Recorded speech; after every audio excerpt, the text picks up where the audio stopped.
This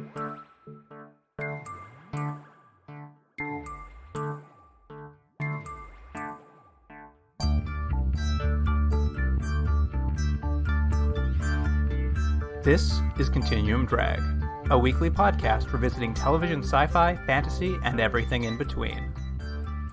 This week, Kolchak the Night Stalker, episodes 7 and 8. The old cliche that politics makes strange bedfellows is only too true. At one time or another, various and sundry politicians have found themselves, when it proved expedient, of course, sharing a blanket with the military, organized crime, disgruntled gun-toting dairy farmers, the church, famous athletes, the comedians. The list is endless. Welcome to Continuum Drag, the podcast that made a deal with the devil for all its incredible success. I'm Luke, here with my co-host Jordan. What's real, Jordan? We did a terrible deal with the devil, if that's the case, huh? Yeah, this is it, man. This is as good as it gets. Hey, I do have two separate things that could possibly be what's real. One is something I noticed about the show that may or may not be interesting to you, and a second is a little interesting tidbit that may or may not be that interesting. Are you curious about either of those? Yeah, sure, why not? I've got some tidbits myself for a little segment here. Okay. So. Well, here's one thing that I think is only interesting to me and Kevin, which is I found out that what's the actor who plays Kolchak? Darren McGavin. Darren McGavin. He's wearing a toupee this whole movie, this whole show.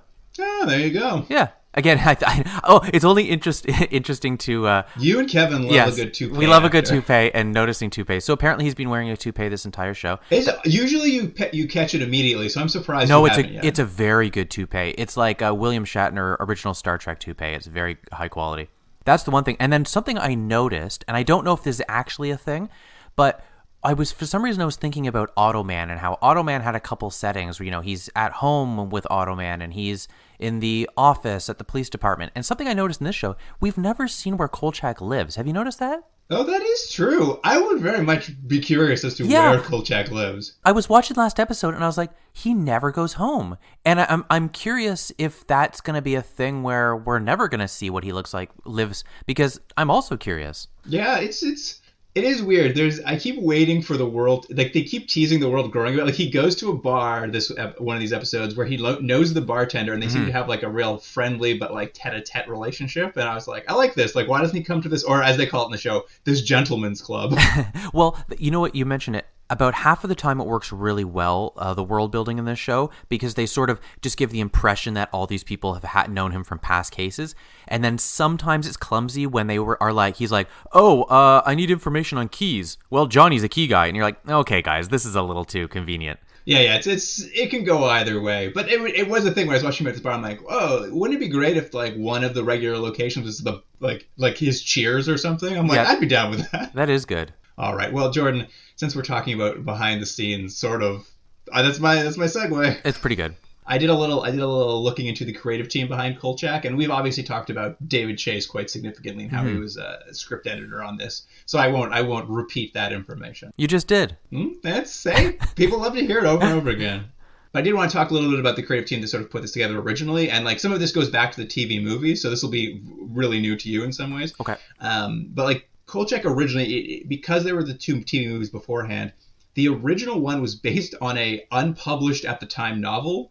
So there's a novel that was written, had been unpublished, but it was called The Kolchak Papers by a man named Jeff Rice. And you'll notice he's credited with creating Kolchak on the TV series, only because he sued the network just before the series came out because they were not going to credit him at all. To be fair, probably made sense that he would get credit. No, maybe you don't have this information, but how did the other person, I'm assuming, involved who got it into a TV show format, how did they get a hold of the manuscript if it wasn't published? Well, I can tell you exactly how. Because the original two TV movies were written by Richard Matheson, author of I Am Legend. Oh, really? So I am assuming these two ran in similar circles given their kind of books they were writing. So he actually had written it. And you'll know him from his TV and film probably, like Star Trek, Twilight Zone, Jaws 3D.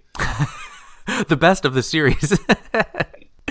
And so he had come along, Richard Matheson, written the original script, written the second script, and he was not involved in the TV series at all. Like, apparently him and the original producer decided that they just weren't that interested in continuing it, partly because they saw it was going to be a little bit too Monster of the Week and they weren't interested in going that direction. Right. Though, interestingly enough, they had started writing a third Kolchak TV movie that sounded great. It was going to be called The Night Killers. Yep, keeping the theme going. And it was going to be about android replicas.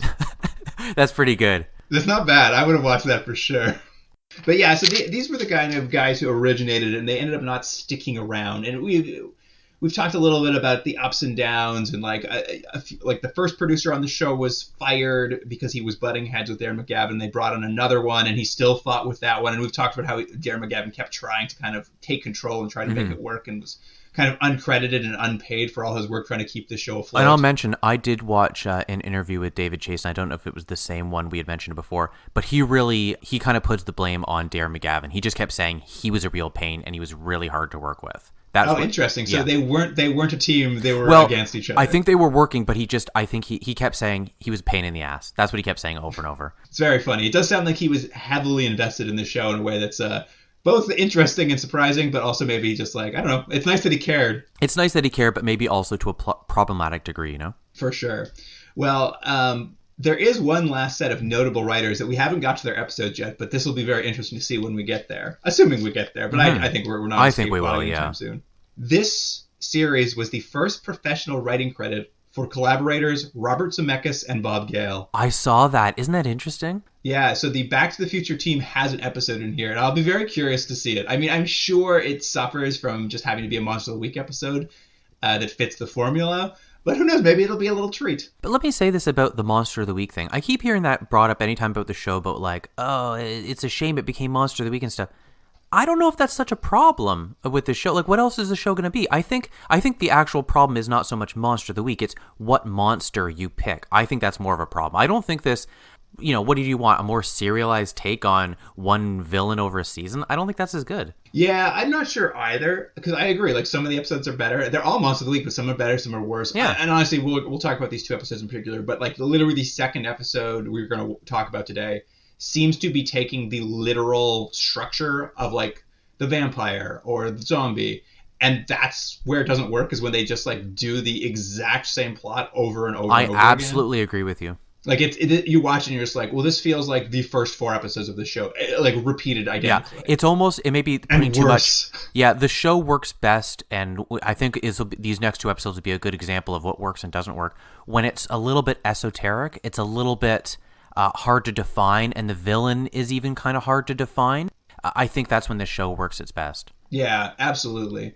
But maybe on that note, we'll get into the first episode. Mm-hmm. Here is the IMDb summary for episode 7, The Devil's Platform. Great title. A promising young politician has made a deal with the devil to gain the ability to kill those running against him in ways made to look like accidents. How much was this like the TV movie Spectre that we watched? Oh, I hadn't thought about it, but quite a bit. I actually kept thinking this is very similar to the plot of Omen 3. Oh, really? I don't know if I've seen Omen 3. I believe that's the one with Sam Neill. He's Damien now. He's all grown up and he's running for, I don't know, senator or president or something. Oh, no, I have seen that. It's not very good, is it? I mean, it's an Omen movie. Fair enough. I mean, I like me even questioning like the third movie in a series. I'm like, is it very good? It's like, no, it's probably not. It's probably the third best of them. Yeah. Oh, usually the third one's the best one. Usually that's when they finally figure it out. They really found their footing, yeah. Anyway, this one begins with a couple of deaths tangentially related to the Illinois senatorial election. A millionaire political donor's car goes off the road and explodes in a series of stock footages. Yeah, I love that. It must have been from some sort of disaster movie, right? Yeah, something else. It looks great, though. I agree. It looks good. And then a speechwriter for the incumbent senatorial candidate, his yacht explodes. Mm-hmm. Isn't this the one where they and then like superimpose an explosion on it? Yeah, I think so. I think they just had footage of a yacht and footage of an explosion, not both together. Right. And of course, then we meet there's an upstart political candidate, the People's candidate, who's running against the incumbent, a man named Richard Palmer. It's Robert Palmer. Sorry, I apologize. Robert Palmer. Yeah, Robert Palmer. Played by Tom Skerritt. Tom Skerritt, or as you call him, the poor man's Tom Selleck. Well, it is interesting. There's a couple actors where they're just like, this is what I look like. And Tom Skerritt's one of those guys. He's like, guess what? I have a mustache. So every character I play has this mustache. And you're like, all right. It'd be weird if he didn't, right? I mean, I'll be honest. I was super excited to see him. I love Alien. It's like, and I'm like, oh, what a great piece of casting for little Kolchak's Actually, episode. You're right. If we were like, casting the show like we've done sometimes, he's a great guest star. He's the exact level, the exact type of actor that works really well because he's a good actor. He's got a lot of charisma. He's watchable, and he's not like just, number 7 on the Love Boat that comes out for an episode. I will give it to Kolchak. I think a lot of the side characters, well, we haven't known who they are. They tend to at least cast, like, even Updike, who's the uptight guy at work. You were happy to see him. He's a good actor who's really bringing a lot to a role. And Vincenzo, is it Vincenzo? Yes, absolutely. Every scene, I like that his character, it's as if he's one stressful incident away from a heart attack. That seems to be seems to be what his character does every scene. But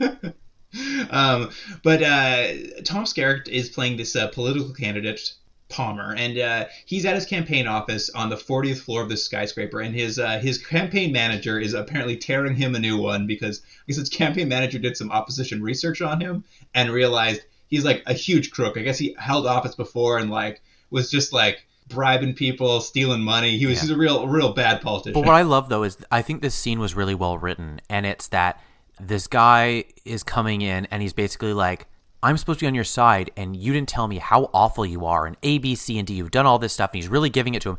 And you really get a sense of this Palmer's character because he's entirely unperturbed. He's just like completely unfazed by all he's just of it. like, yeah, good, go for it. I don't care. And the thought is you're like, either he's so confident he can't lose or there's something else to it. But either way, you understand what he is right away. He's unflappable. Yeah. And I mean, it's a great character. And so the two of them, as they're having this argument, threatening to like the campaign manager, I'm going to go blow the whistle to the DA on you. Mm-hmm. And they both board the elevator on the 40th floor, which then promptly plummets 40 floors, crashing, exploding in the basement of the building. Yeah, that's pretty good. And of course, Kolchak happens to be there waiting for the elevator. I guess he was supposed to have an interview with Palmer, so he races down to the bottom floor to snap photos of the gruesome remains of an elevator crash. This is a weird thing they have, and you'll see it. We've seen an episode where he runs to a scene and he starts taking pictures, but it never seems like he has a real direction or purpose as to why he's taking photos, because like in this scenario, what is he going to get out of the photos? You can't publish those of this gruesome murder. Hey, Kolchak's not going to miss an opportunity. He feels like a real ambulance chaser. Like he'll take anything he can get. He's had a hard life. Yeah. So he takes the photos, and the weird thing that happens is the doors open, and correct me if I'm wrong, Luke. The police are also, I think it's actually security. They open the door, police come, there's all the dead bodies, and there's a dog there. Like what would you call it? Like a Rottweiler? Was that? Yeah, kind of like a big Rottweiler's just alive, sitting in the elevator, and Palmer's nowhere to be seen. So you'll never guess what's going on. Yeah, I mean, they sort of tip their hat right away, but it's because it's not really the purpose of this episode. Yeah. But it has a, not dog collar, more like a medallion, would you say? Yeah, it's kind of wearing a necklace, like a very satanic pentagram necklace. It's sort of a pentagram, but it's not really, I think, probably because of some sort of... It's got a scary goat head on it. Yeah, so, but the dog immediately jumps out and attacks Kolchak because he's sort of first in line. He's right there. Well, I think it's a classic thing that Kolchak is also flashing his flash on his cameras going off. None of the monsters he meets likes that very much. They don't. It is a weird thing that no one likes his camera, but he sticks with it. So the dog attacks him. Doesn't really get a good bite. He sort of gets it off. It runs away, but he has been able to pull its medallion, necklace, collar type thing off. Yeah. He accidentally grabbed the medallion off the chest, and the dog runs off, and it leads to one of my favorite things that, like, if Tom Skerritt weren't the actor in this, if it were just somebody else, this is the show I would have wanted.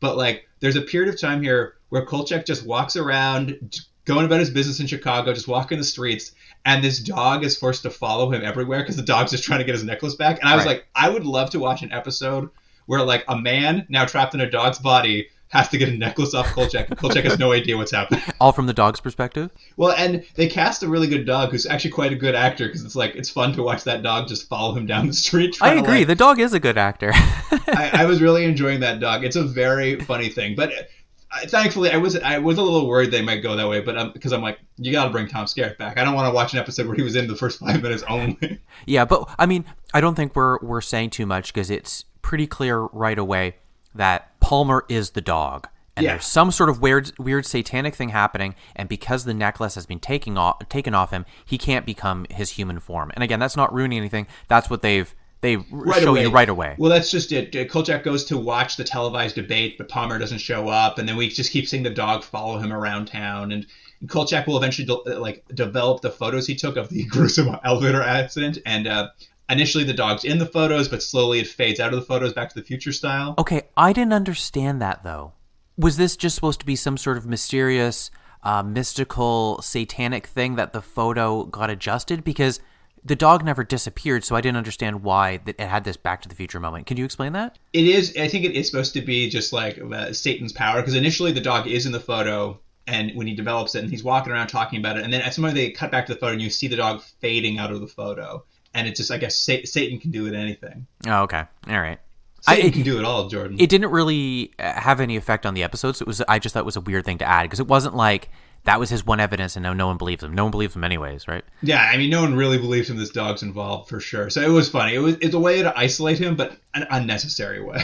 Oh, and can I mention one thing? We go back to the office a few times in this episode, and we get to see old, what they call her, Emily Cowles now. Did you notice her name was Edith Cowles before, and now it's Emily Cowles? Yes. I read a little trivia about this. They adjust her for a while, because I think she was initially supposed to be that lady who writes the advice column. Mm-hmm. And they've just really played. And she seems to be, I have some notes about her here, because she seems to be replacing, Miss Emily seems to be replacing Monique the intern, because she's gone now. Yeah, it does seem that way, doesn't it? But I really like this returning character in the end, because she's like, when we first see her, she's coming back from a trip to Italy, and she's like brought everybody presents like artichoke pasta for Vincenzo and a new hat for old Kolchak. Yeah, actually, that was a cute scene, because she gave the artichoke pasta to Vincenzo, because she's subtly implying, it's something like someone's mom would do. She's subtly implying that he's a little overweight, so he should eat healthier pasta. And then Kolchak, she's giving him a nice hat, but what she's also saying is, your hat's ugly. Yeah. And it leads to a very cute sequence where Kolchak has to like put on the hat to not offend her, and then sneak out and put on his regular hat. Yeah, and those scenes all work. I think it builds the world, it builds the characters, their relationships, and I wish actually they did more of this and they had those characters a little bit more involved, because I think they're pretty well defined, right? And you could use them more, but it's just not what the show wants to do. Well, with Miss Emily, it's interesting too, because she is the first character in this office they've introduced who's an ally for That's Kolchak. right. Everyone else is an opponent, but we see a scene, and it's always very fun. It's a very funny allyship, because Kolchak is like, sends her far away to get a bunch of books on Satanism later in the episode, and you just see this old woman having to climb the stairs with like stacks of books, hand them over to Kolchak, and then Kolchak just kind of ignores her, and she's just like, well, good luck, my friend. Yeah, it's a very one-sided relationship, and I think, again, it's well done because it tells you about both characters. She's a very sweet old lady who's just kind of looking to please, and he likes her because she's helping him, but he never really gives her anything in return. And she gets a great line where he hands off the books, and she's like, are all these books about Satanism? Are you going to read these tonight? And he's like, yeah, I got to read them. And she's like, well, whatever turns you up. It's very cute. I really like this character. She's a big part of the next episode too, and I was just like, oh, great addition, everybody. I agree, and I hope they use her in that way, because I think somewhere along the line they realized it's helpful for Kolchak just to call the office and have someone help, as opposed to him showing up and having like I think it was in the pilot, him just showing up and getting information from a mysterious person. Like, it just didn't really work, and I think this is maybe their solution to that. Yeah, so now we still have you still have Updike, you still have Vincenzo to add like tension at the office, and now you just have this little old lady, Miss Emily, who like is very helpful and will always help Kolchak.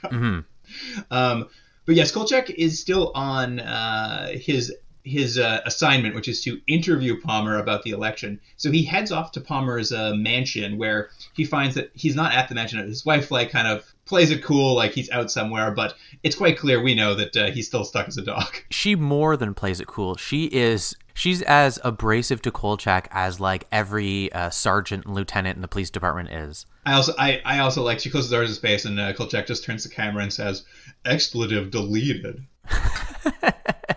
Always makes me laugh, this show.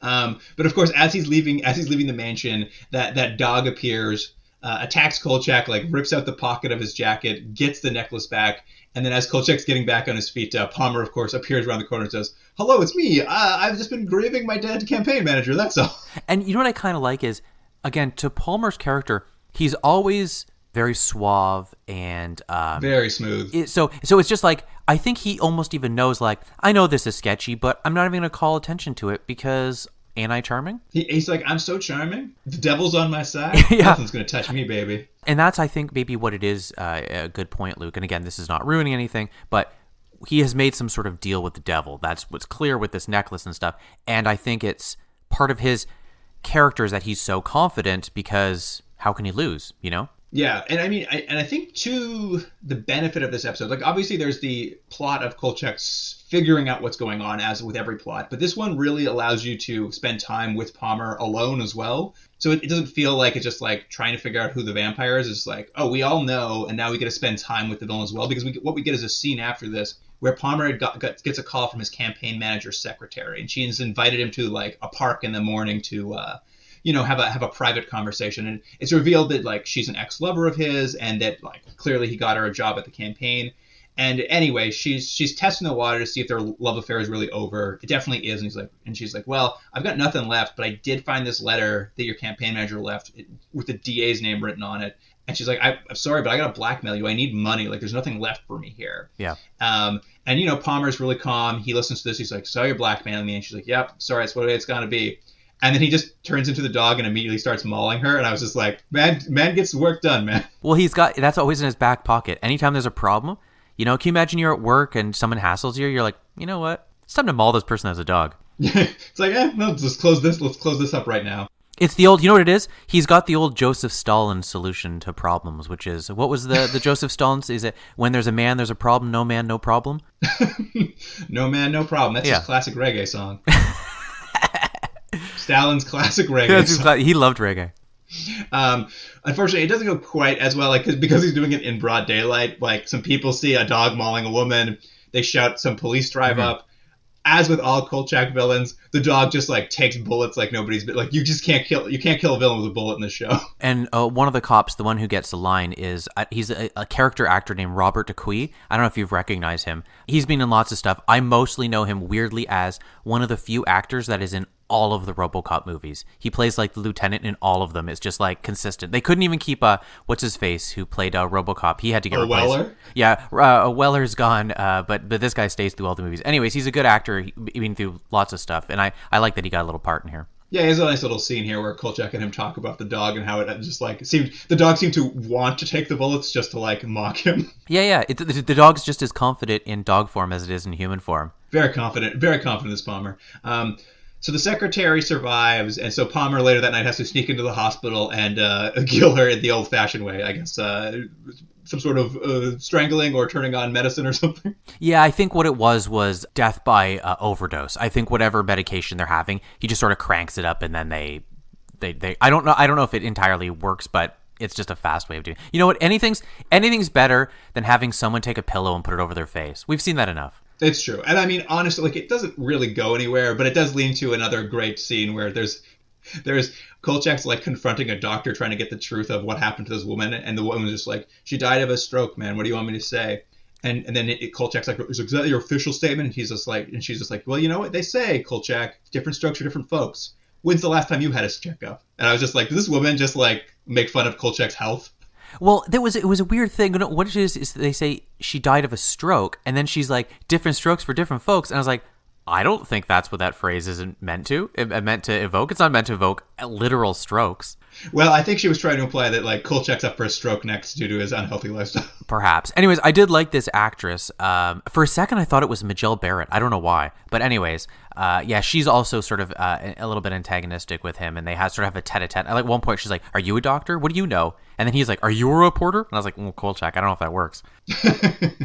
At any rate, the Palmer's still kind of running around kind of rampant, because we get a scene where the incumbent senator, Talbot is his name, he's holding a press conference, and the press conference is only happening for him to announce that he's taking a little holiday this weekend to the lake, so that we can cut to a scene where he's driving in the dark to his lake, and a car veers in head on to him on the highway, and he just dies in a head-on collision. I have a question here, though. So the collision happens, he dies. I think the car literally flips over, and then we see the dog, this Palmer dog, get out of the car. Now, here's my question for you, Luke. Was he a dog driving the car? Adorably so. That's what I imagine. It's an adorable dog driving a car head on into this guy. You had a little driving cap on? Absolutely. It was very funny. Just like wrecked cars everywhere, the dog just gets out and walks away. It is a dangerous strategy. If your strategy is to drive your car into someone else's car, you have to know that you're going to be okay. Oh, 100%. That dog form is untouchable. Mm-hmm. I also, it does seem like Palmer, the candidate, like he's the people's candidate, he's the upstart. It seems like he's like on track to win, and he's actually like pretty much killed everybody he knows about his past. So I'm like, wow, you're really bold. The 2 days before the election to murder your opponent. I think it's that confidence. I think it's like it's not enough to win. You have to just decimate your opponent, right? Because you're right. They keep saying like people like him. He's charming. He's young. He's handsome, and they're going to vote for him. He's like, it's not enough. I still need to destroy everybody too. Yeah, you're right. It's just that confidence he has. Mm-hmm. And I mean, Kolchak is kind of like, he's seen all these dog attacks happen. He's kind of started piecing together something's going on here. He tries to pitch Vincenzo a political expose about all the deaths that are happening this election. One of my favorite lines of this is, quote, "This campaign has had more fatalities than a Labor Day weekend." Is that a weekend where there's a lot of fatalities? I guess because of, what do they call it? Fireworks, right? I have no idea. It was such a grim thing. It's such a grim joke to make. Of course, Vincenzo likes the idea of exposés, but hates the dog angle. They never like anything that Kolchak wants to pitch. It's true. And like, Kolchak kind of starts looking into dog breeds to figure out what this, like, we're supposed to think this dog is some sort of like unusual breed. Like, they say things that we the audience haven't seen, like it has red eyes and 5 toes, and they're like, oh, that's the sound of a wild dog from Asia or Africa or something. I'm like, sure, it looks like a Rottweiler to me, but okay. Yeah. It's just like, I'll allow it. And it's around this period, a package, Vincenzo had asked for a package on Palmer from the newspaper in his previous constituency, just to get some like background and photos for Kolchak's profile on him. And in one of the photos, there's a shirtless photo of Palmer at a pool. And this scene is unnecessary, but it's actually a very cool scene where Kolchak goes into the dark room and has to like use old photo equipment to blow up a photo to get a chance to look at his chest and see that like that satanic necklace is also on his chest. And it was a fun, very procedural sequence of seeing how a photo gets blown up. Like today, this would have just been like someone says enhance. And they would have just like zoomed in, but this time they have to like do like a 30-second, 45-second. And did you see where he made his makeshift black room? No, where was that black room? It was the same bathroom where they have the files. Because they've used that a lot in the show, that black room. I'm never sure where it is, but so everything happens in that bathroom. Yeah, so it's basically like, I like the idea. It's that this office, they don't have a lot of space. They don't have all the facilities they need, so they just make do with what they have. That they have a bathroom that has, their file cabinets, and it also, you can develop photos in there. Yeah. So basically, with all these satanic research he's done, and this research on this dog, and finally discovering that Palmer also wears the same necklace as the dog, Kolchak's pieced together that he's made a deal with the devil. So he does a real classic Kolchak final act thing, as he goes and breaks into his house. Yeah, he always does. That's it. That's his go-to move. It's such a go-to move. He's always clumsy. He's the clumsiest. Oh, yeah. As soon as I saw him, I'm just like, I can't wait to see how he bumbles this up. I would argue of the multiple leads we've had in TV shows, he's the clumsiest. Oh, 100%. I don't think we've ever seen a hero character written to be such a bumbling fool. Yeah. And he breaks in. He overhears Palmer's wife arguing about the pact with the devil. She's just like, hey, I think maybe we should just, maybe you should quit this pact with the devil. And Palmer's like, I don't know what you think a pact with the devil is, but you don't just like, you can't just walk. And I like that she knows. It's not even a thing like she's like, what's been happening weird? Like, she's been kind of along for the ride, but now maybe it's getting too intense for her. But she knows exactly what he's been doing. Yeah, 100%. She's aware of what deal has been made to get them where they are. Hey, now let me ask you, Luke. If you're a Satan worshiper, do you have to have a specific dungeon? Yeah. do you have to have, that's funny. Do you have to have a specific dungeon, or do you have to do what we're going to find out later? You just take part of your wine cellar and you turn that into yeah, I think you build something makeshift. I don't think you got to build it special. Okay. Because yes, this is after kind of Kolchak hears this, he goes around and just pokes around the man's wine cellar for a bit, breaks a bottle. Yeah, he accidentally breaks a bottle, of course. And of course, the sound draws Palmer to the wine cellar. So I'm not clear if he hears the sound or if he just wants more wine. Either way, it doesn't really matter. Yeah.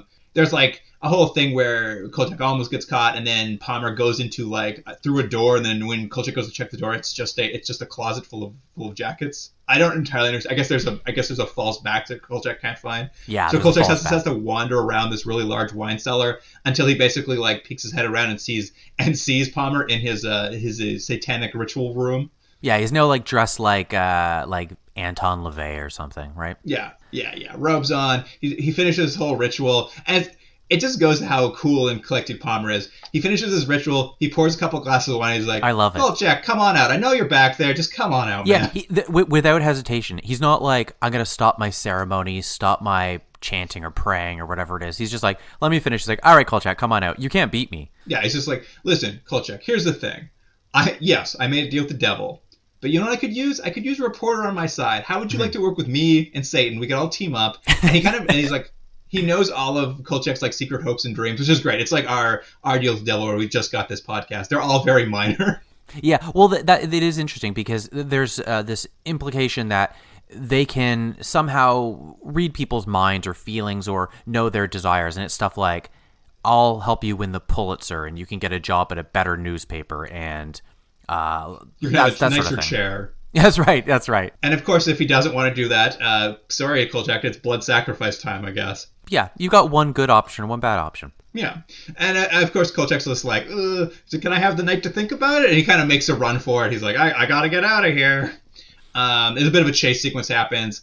He turns back into the dog, and I guess Kolchak, this sequence is a little nebulous. It's still kind of fun, but like the dog chases him. Kolchak had stolen a bottle of holy water off of Miss Emily's desk that she'd brought back from Italy with her. I actually think they seeded that pretty well because they mention it at the beginning of the episode. Like, I knew it was coming back later for sure. It was Chekhov's holy water. Yeah. He hucks it at... this is where I got a little... He just hucks the holy water at a corner. And I'm just like, well, why did you do that, Kolchak? But I guess his plan is the dog eventually leaps on top of him. As before, he pulls the necklace off because he knows this is the weak spot for Palmer. Hucks the satanic necklace into the holy water puddle that he's made. And the necklace starts to dissolve in the holy water. Yeah. I mean, it's one of those things where it's like, how do you beat this guy? We know that once you take the necklace off, he sort of can't come back to human form. So they kind of play with that a little bit. I mean, I don't know why holy water would melt this necklace, but you just go, all right, that's how this villain gets defeated. I mean, you get the idea that Kolchak only knows that might be a weakness, so he does it. And to this dog's credit, man, this dog has a bunch of close-ups where it watches this necklace melt. Does a great job. Looks very forlorn. Looks very forlorn as it watches it melt. And then the dog, after it melts, sort of... Here's the weird thing. The dog sort of becomes a nice dog, right? Yeah, it becomes a good boy. So, but here's the question. Is it still Palmer, or did it now just gain the consciousness of a normal dog? Or was he turning into a dog that pre-existed before and now it's getting its old consciousness back? Yeah, that's what I think happened. I think that a dog made a deal with the devil to beat Palmer. Right. It just seemed weird. It was just like at the end, I'm like, shouldn't the dog just disappear? But it becomes like a normal dog. I was like, well, I don't know. I think what they're trying to imply is that basically once the necklace melts, Palmer loses his soul to the devil. So that maybe Palmer's no longer in there, and now there's just a dog. But right. It's not fair. Like, I'm just like, wouldn't Palmer be more pissed now that he's stuck in dog form? Exactly. Yeah. But maybe not. Maybe he's just like, oh, I'm so glad to be free of that pact. And being a dog is cool. Yeah. He's like, I could run around. Yeah, and anyway, the whole episode wraps up with the classic Kolchak final monologue where he explains it once again. Vincenzo's rejected his story. There's the popular explanation for the disappearance of Palmer. So there's now no political candidates in this election, but the popular explanation is that radicals abducted him and killed him. Yeah. Oh, and they also mentioned that his wife got away. Yeah, his wife has also disappeared with her dog. And he's just like, hope they're having a nice life. Yeah. Anyways, but it ended up being a pretty good episode. Like, it's, again, I think what we mentioned at the beginning, it's a harder episode to explain and kind of figure your way through because it's a little bit more nebulous. But this was, I think, a well-structured, well-written, well-done episode, and it didn't need a vampire or a werewolf or one of those traditional villains. We still had Kolchak solving a mystery, but for us, the audience, we didn't have to, like, we knew the end of the mystery. So as a reward, we got to watch the villain be fun and be villainous and, do things. And it ended up just being more fun as an episode. I agree. Well, that's a good segue to our next episode. Here is the IMDb summary for episode 8, bad medicine. As Scott Fitzgerald once wrote, the rich are different than you and me. They sure are. They got more money. But there wasn't enough money in the world to save some of the members of Chicago's upper crust from a fiendish force so dark it can only be called diabolic. A creature which takes animal forms and uses its hypnotic eyes to incapacitate and kill wealthy matrons is stalking Chicago. I got a better title for this episode. Bad episode. Bad episode. Absolutely. This time around, the murders we get to watch at the top are just like wealthy older women, I guess, who are in Chicago's upper crust. Yep. There's like a self-made millionaire on her. She's a bra maker who became a millionaire. Yeah, I like that all the old ladies kind of look like you would think a TV representation of like a rich old lady. Like it's like, you know, pearls around their necks and sort of thing. Direct from Central Casting, my friend. She's hanging out at home, having a drink after a hard night out, and a raven, very Edgar Allan Poe style, knocks on her window with its beak, and then smashes through the window, lands on her coffee table, and I guess hypnotizes her with its eyes to take off her giant. She has a giant like gem on her chest that it wants, and she hands it to it, and the crow then transforms into the this is I believe what the show calls it, the Dialabro. Yeah, played by Richard Keel. Yes, the James Bond villain Jaws is in this.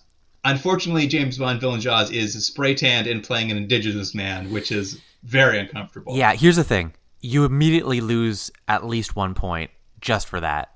You got to. Just only one, though. Well, I would say at least just off that, because it's not good. It's a bad. I mean, later we'll actually see him, Kolchak, talk to a bunch of indigenous people, all played by white people as well, and it's just like, oof, you guys, this is rough tread in 2022. Yeah. Now, I didn't do any research, but this is going to be the about this actual mythology. I'm assuming this is all a made-up mythology. All of it's made up. Yeah. It just sort of seemed like it too, and what I thought was, it kind of was a bummer because I'm sure there were actual traditions and actual stories you probably could have pulled from that maybe would have made this feel a little bit more interesting. But it just kind of seemed like, I don't know, it just seemed like this exotic, throwing something in because that's exoticism, very similar to that sort of gypsy we had previously, but this is worse. Yeah, I mean, this is all the worst you've ever seen of how indigenous people are treated on television. Every moment of it is bad medicine, Jordan. Yeah. Anyway, he takes the gems. He uses his hypno eyes to cause her to cut her wrists, and then next we see him at another person's house. The Dialabro has transformed into a coyote this time. Lots of animal acting. Was it a coyote, though? I don't think it was a coyote. I think it was a coyote. They kept saying, I don't know, it didn't look like a coyote to me. Anyways, but yes, what we've learned about, what was I can never pronounce it. What's the Diablero. Diablero. So what we've learned is it can turn into different animals, or at least a crow and a coyote, maybe a coyote, and it can also mesmerize people or hypnotize with its eyes. That's its thing. Is it's going around, it's stealing rich old ladies' jewels and then using its hypno eyes to cause them to kill themselves, basically. I got to give it to this though. The second old woman, she comes home from the opera, finds her dog with its throat ripped out on the floor. This coyote steps out around the corner. She pulls a big hairpin out of her hair, like a big spiky one, and she's just gonna fucking go at this coyote. She's like ready to rumble, and I'm just like, this lady rocks. But unfortunately, can turn into a crow. He can fly away. Hypno eyes, it gets her in the end. Kolchak, of course, he already finds the police ruling that these were both suicides very sus. He's just like, I don't believe this for 1 second. And it's great. Miss Emily, the only person in the office on his side, is just like, it's true. None of them fit the profile of depression-based suicides. And she starts like spouting all these facts, really helping him out with Vincenzo. Mm-hmm. And I actually think they miss a huge beat here because basically Vincenzo's like, fine, maybe there is a story here, but Kolchak, you're like a bum. You're never going to get anything out of talking to the upper crust. Like, look at you. Like, no one's ever going to trust you in that world. And Kolchak's so offended. He's just like, you know what? I'm going to go buy a new wardrobe and I'm going to prove you all wrong. And I thought for sure we were about to see a makeover scene. Yeah, but we don't have that. He doesn't even change his clothes. I was so disappointed. I was so excited to see upper crust Kolchak. That would have been Automan. That's true. He would have just like Kirsten would have come out and like changed his outfit for him. Yeah. At any rate, of course, Kolchak's police scanner picks up a robbery at a gem exchange. So Kolchak rushes over there. He He's always at the forefront of it. He like literally raids the building with the police as they come in. Yeah, I think this was done well. I'll give it to this part of the episode. The cop right off the bat knows who he is. He's like, Kolchak, get out of here. Kolchak ignores him, runs in with what is essentially like a SWAT team type people. They all go in, and he's the only one that's not part of the police department. And then they get into the room, and he's like, Kolchak, I told you to get out of here. He still doesn't go away. Then they run all the way up the stairs. They actually see the... What are we going to call this guy? The Diablero. In human form. They see him in human form. Yeah, and they chase see him him in coyote form, and then they see him in human form. They don't see him change, but they see both of these things in the gem exchange. Yeah, and then by the time they get to... He goes to the roof and jumps off. He sort of Batmans off the roof, and they don't know where he goes. Turns to Raven form, and he gets away with a $1 million sapphire. Yeah. We end up with just a bunch of, like... Some of these scenes are fun, but they're mostly wheel... There's a lot of wheel spinning in this episode. Like, I'm going to just bang off a whole bunch of scenes just burn time in this episode. Is like Kolchak sneaks into a squad room at the police station so he can call ballistics and pretend to be a cop to get ballistics information. That was a good scene, though. It's a good scene. Useless to the episode, but it's a good sequence. Like, Kolchak's good in it. It's well written. Total burn time. And then, like... What's the next one? He goes to visit an ex-con who used to cut stolen jewels, who works as a barber now. It's a good scene. Unnecessary. Like, he doesn't learn anything new. It's not that helpful. Yeah. Well, because the problem with this episode, I mean, there's multiple problems, is you're right. All these scenes are good. The actual watching him investigate and building the world stuff, like now he has someone else he goes to. This barber who used to be a mafia guy. I thought that was good. Like, those sorts of things work. The problem is, right off the bat, I guess in a similar way to the previous episode, that it's this some sort of mythological indigenous entity, but all we just need to know is, how do you beat this thing? So that's too quick an answer, so they just spin their wheels. Yeah, I mean, the barber thing is just like, well, I haven't seen the jewels for sale on the street, so he must be a collector. I'm like, oh, cool. That's what I learned from this 4 minutes is he's a collector. Great. Like, at some point he goes to a dog kennel, and there's a fun scene where he, like, gets menaced by a dog, but it's all just to learn that, like, it's just all for the dog kennel owner to be like, it's a coyote. When we learn that he's a collector, shouldn't he have been turning to a magpie instead of a crow? Yeah, maybe. I thought it was a raven, maybe. I don't know what a raven, you're right. I think it's a birds. raven. No, I think it's a raven, you're right. But it should have been a magpie. And then he heads to the university and talks to the collections curator of American Indians, and she just happens to have like a statue dressed up just like the Diablero. See, that scene didn't work. It was like, hey, we've got some props left over from crappy westerns, then they're all around, and he's walking around. He's like, nope, that doesn't look like it. That doesn't look. Hey, look, this costume is standing right here. That looks like a costume. She's like, oh, that happens to be the costume of the Diablero, and then blah blah blah. Give all this information. I'm like, okay, sure. I know. And then this is actually a very fun sequence, but also is just total wheel spinning. But like, at one point, Kolchak needs to find the address of a private gem auction that's happening that he's heard about. So he does this weird telephone thing where he calls the office and gets Miss Emily to help him con Updike out of the information.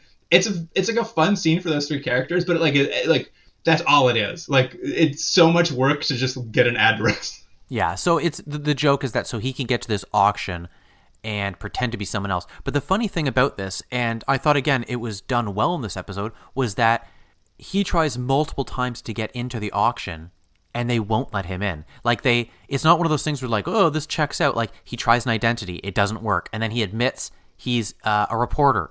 They still won't let him in. Like, it's like he eventually has to kind of sneak his way, which makes the whole kind of process a little bit pointless. But I did like the realism of, not having the usual, you're the sausage king of Chicago, so you can get in. Yeah. No, I mean, because the actor's so good and the writing works for those sequences, they are fun to watch in the moment, but it's almost just like all of these are great scenes in a they just very don't bad add up episode. to anything. Yeah. So it's just like, it's so hard because they mean nothing in the end. Because eventually he just sneaks into the auction. He peeks through a door. It's a very private auction. There's like 4 people in there looking at gemstones.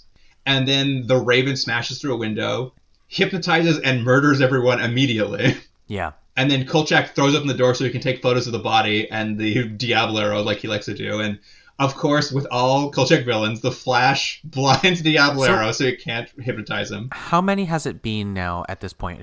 Do we know how many have really disliked I would say the Flash? 3 for sure. The Alien, was stopped because of the whine of the Flash, not the actual light. That's right. Then the devil dog, it was mostly that it like upset it, and that's why he attacked him last episode. And then this episode, it truly does stop the Diablo from being able to hypnotize him because it blinds his eyes or something. Oh, and we should say how they define this. I'm going to say creature, this entity is. She says the lady from the museum. She says it's a strange figure in indigenous stories, a man who can step into a different reality.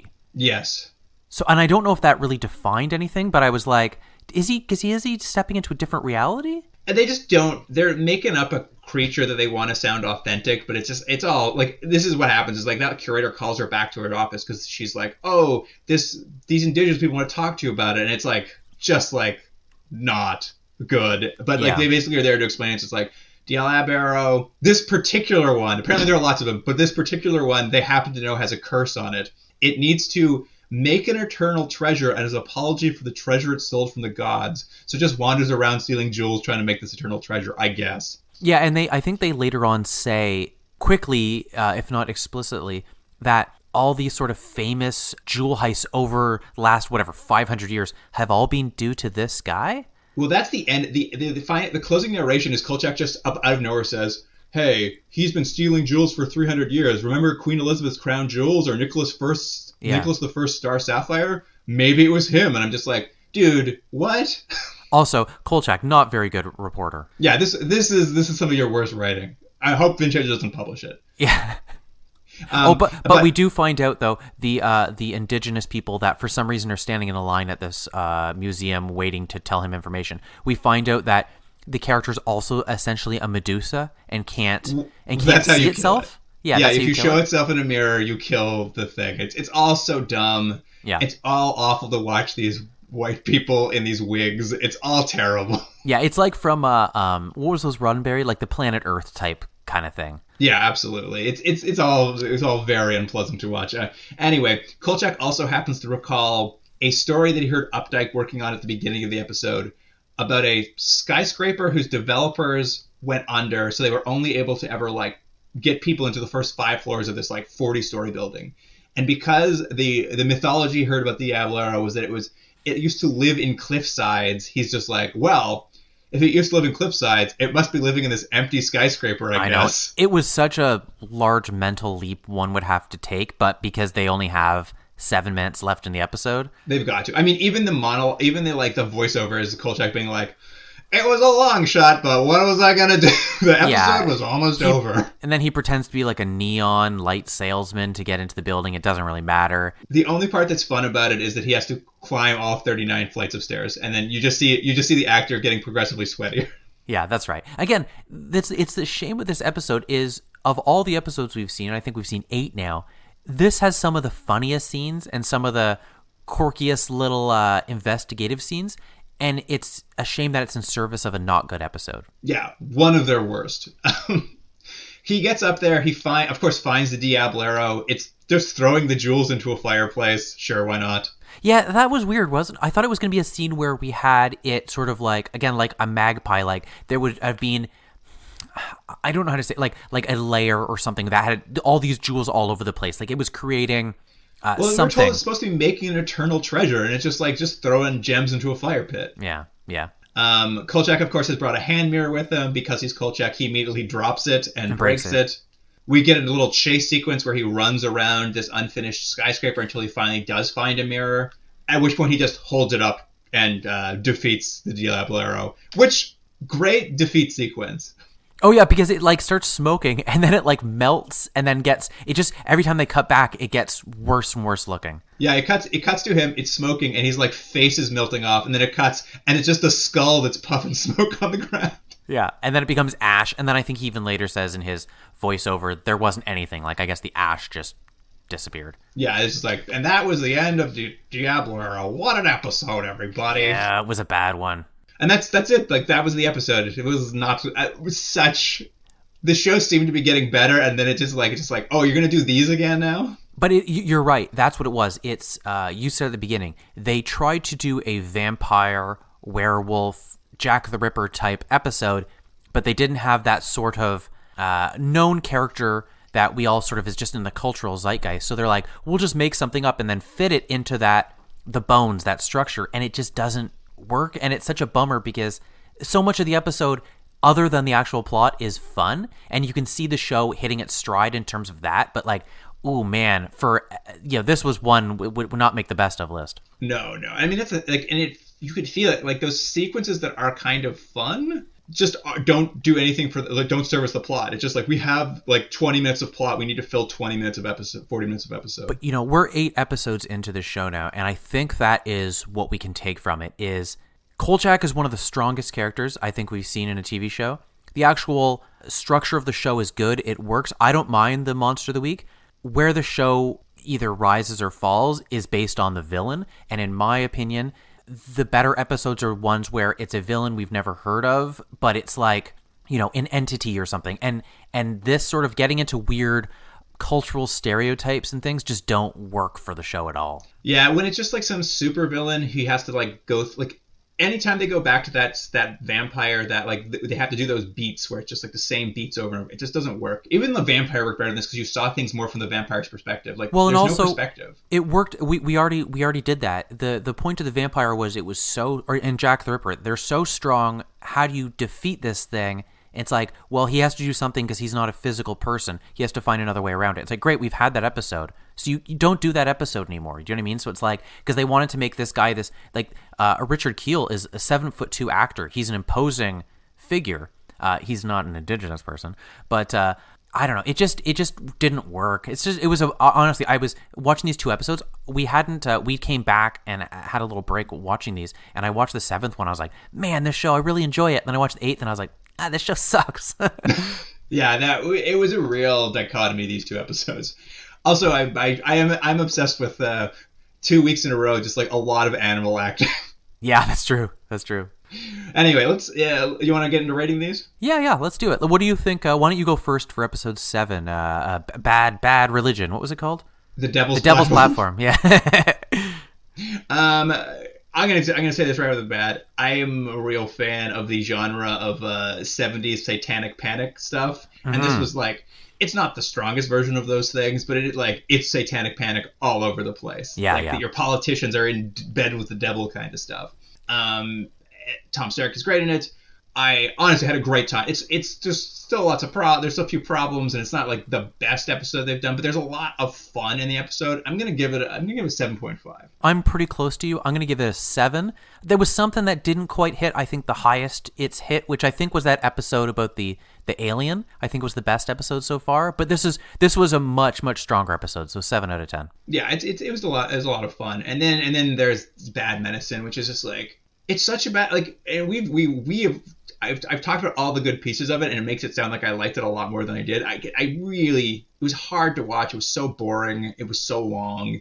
I don't know. I think I'm just going to go I'm going to be hard. I think I'm going to give it a 1. Yeah. See, I'm not going to go as hard. I'm going to give it a 5 out of 10, which maybe is better than it should get. But the reason I'm going to say is everything other than the main plot works really well in this show. So you have to give credit for that. It's unfortunately the villain doesn't work.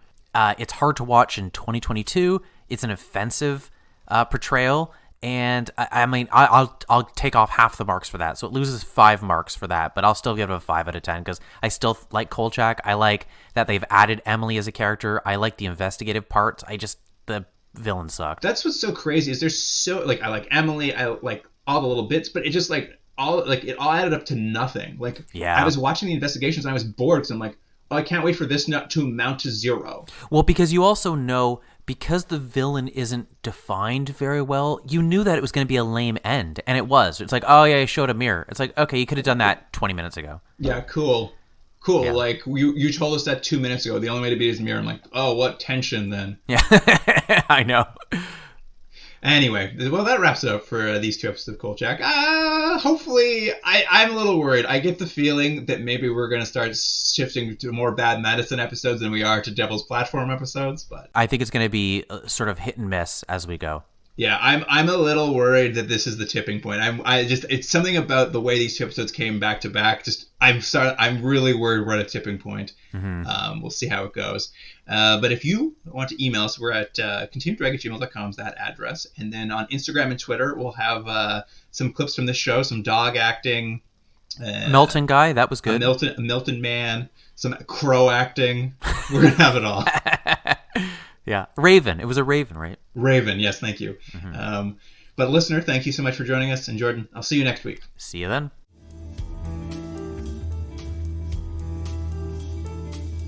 Continuum Drag is recorded in Toronto, Ontario. Theme music by James Rex Seidler. Produced by Jordan Dullock and Luke Black. Special thanks to Aaron Hughes.